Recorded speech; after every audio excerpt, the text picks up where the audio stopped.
अब आइए लिस्ट की कैटेगरी में last, that is definition list. Definition list जैसा कि नाम सजेस्ट कर रहा है, आप इसे तब यूज करते हैं जब आपको ग्लॉसरीज दिखानी हो। ग्लॉसरी मतलब एक वर्ड और फिर अंदर की तरफ उसका टेक्स्ट, फिर कोई वर्ड, फिर अंदर की तरफ उसका टेक्स्ट। मैं बताऊंगा यूटीएफ, जब मैं आपको एमिट सिखाऊंगा ना, तब इसमें यूटीएफ ऑटो जनरेट होगा, तो मैं आपको बताऊंगा यूटीएफ क्या है। यूटीएफ का फुल फॉर्म है यूनिकोड ट्रांसफॉर्मेशन फॉर्मेट। ठीक है, यूटीएफ एक मैकेनिज्म है जिसके जरिए ब्राउजर आपके टेक्स्ट को इंटरप्रेट करता है, जिसके जरिए आप ब्राउजर को यह बताते हैं कि एचटीएमएल पेज में जो टेक्स्ट आ रहा है उसे कैसे मानना है। क्योंकि नोटिस करिए, अगर नॉर्मल इंग्लिश के लेटर्स आप देते हैं तो ब्राउजर उसे दिखा सकता है, लेकिन अगर आपकी वेबसाइट में हिंदी, चाइनीज ये सब लेटर्स लगे हैं तो ब्राउजर को बताना पड़ता है कि ये लेटर्स नॉर्मल आस्की कैरेक्टर से हटकर है, और जो चीज आस्की से हटकर होती है उसे हैंडल करने के लिए यूटीएफ आता है। उसे हैंडल करने के लिए यूटीएफ आता है। समझ में आया? ओके। और browser by default UTF mechanism ही लेता है, यूटीएफ इंटरप्रिटेशन ही करता है ब्राउजर। बट बेटर है आप ब्राउजर को यह बता दें कि आप जो एनकोडिंग यूज कर रहे हैं वो यूटीएफ एनकोडिंग यूज कर रहे हैं। तो यूटीएफ का सिंपल मतलब यह है, ब्राउजर को हम ये मैसेज कन्वे कर रहे हैं कि हमारी वेबसाइट में इंग्लिश के अलावा और भी लैंग्वेजेस के अल्फाबेट्स हैं, तो उन्हें वो इग्नोर ना करे, उन्हें भी वो प्रॉपर वे में डिस्प्ले करे। जैसे मुझे अपनी वेबसाइट में नमस्ते दिखाना है, मुझे अपनी वेबसाइट पे नमस्ते लिखा हुआ चाहिए। अब मुझे बताइए, नमस्ते आस्की कैरेक्टर से बना हुआ वर्ड है क्या? नमस्ते आस्की कैरेक्टर से बना हुआ वर्ड है? नहीं, नमस्ते is composed of Hindi language alphabets, और हिंदी लैंग्वेज अल्फाबेट्स के अंदर आस्की से आगे के कैरेक्टर्स लगते हैं, और आस्की से आगे के कैरेक्टर को सपोर्ट यूटीएफ करता है। हो गया क्लियर? चलिए, अब आता है next definition list. Definition list का सिंटेक्स बहुत ही सिंपल है। डेफिनेशन लिस्ट बनाते वक्त जो आपका आउटर टैग होता है that is DL tag. We can easily guess this DL stands for definition list. DL tag के अंदर आता है डीटी और डीडी। डीटी का मतलब होता है डेफिनेशन टर्म, डेफिनेशन टर्म, और डीडी का मतलब होता है डेफिनेशन डिस्क्रिप्शन।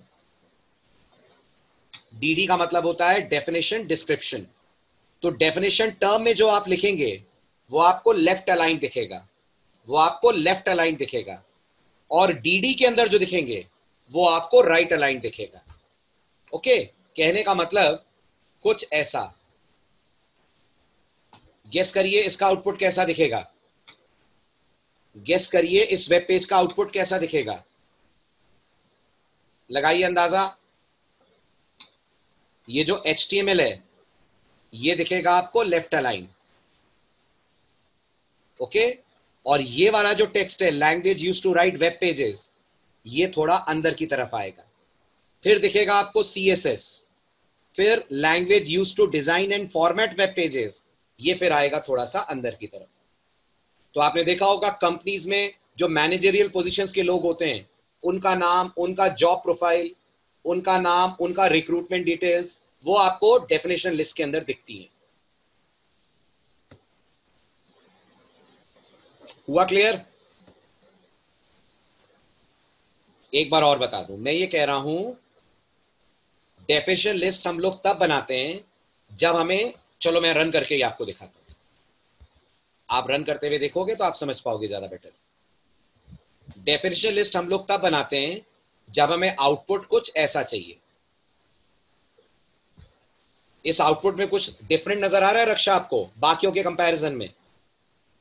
गेस करिए, अगर मैं इसको यूएल से बनाता, अगर मैं इसको यूएल से बनाता तो सबके पहले एक बुलेट आता ना, है ना? अगर मैं इसको ओएल से बनाता तो सबके पहले एक नंबर आता ना। मुझे ये दोनों ही नहीं चाहिए, मैं चाहता हूं मेरे वेब पेज पे आउटपुट इस तरीके से आए।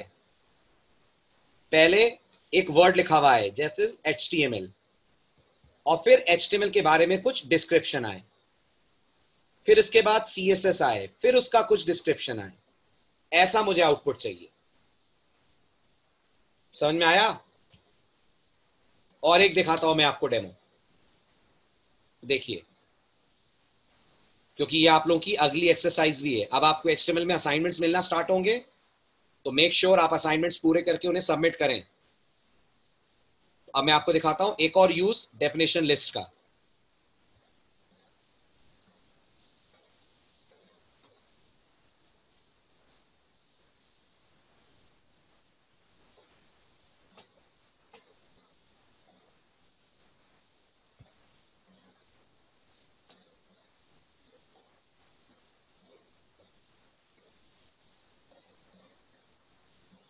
बताइए, इसमें कहीं डेफिनेशन लिस्ट दिख रही है? बताइए रक्षा, कहीं दिख रही है?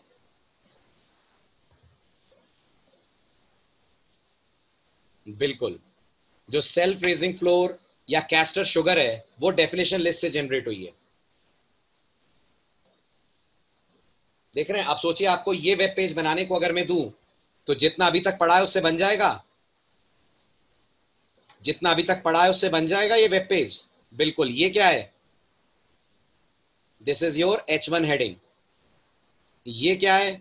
This is your H3 heading, right? ये क्या है? This is unordered list, right? ये आपका H4 हेडिंग हो गया, H3 से भी छोटा। और ये जो आप देख रहे हैं, this is your definition list. This again is H3 heading and this is ordered list. Raksha, doubt दूर हुआ?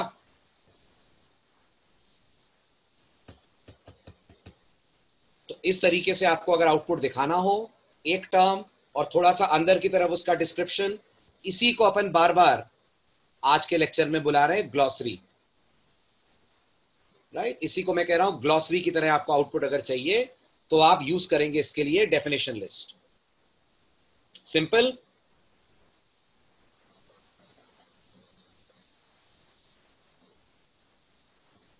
ओके, तो अब यही आपकी एक्सरसाइज है आज की पहली। ठीक है, स्क्रीनशॉट आप ले लीजिए इसका भी और डेफिनेशन लिस्ट के कोड का भी, and give it a try.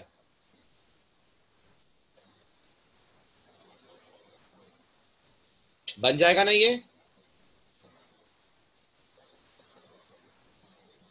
और ये रहा आपका डेफिनेशन लिस्ट जनरेट करने का कोड। नोट कर लीजिए, पिक ले लीजिए आप, बाकी अपलोड तो सब कुछ हो ही जाएगा। दृष्टि दूंगा मैं, बस एक दो दिन आप रुक जाइए, पूरा वेब पेज मिलेगा आपको बनाने के लिए। असाइनमेंट सबमिशन गूगल क्लासरूम पे करने होंगे आपको। ये असाइनमेंट अभी गूगल क्लासरूम पे अपलोड कर दूंगा मैं, वहीं पे आपको सबमिट भी करना होगा। गूगल क्लासरूम का कोड शेयर हो गया है ना आपसे? सबके पास गूगल क्लासरूम का कोड है ना?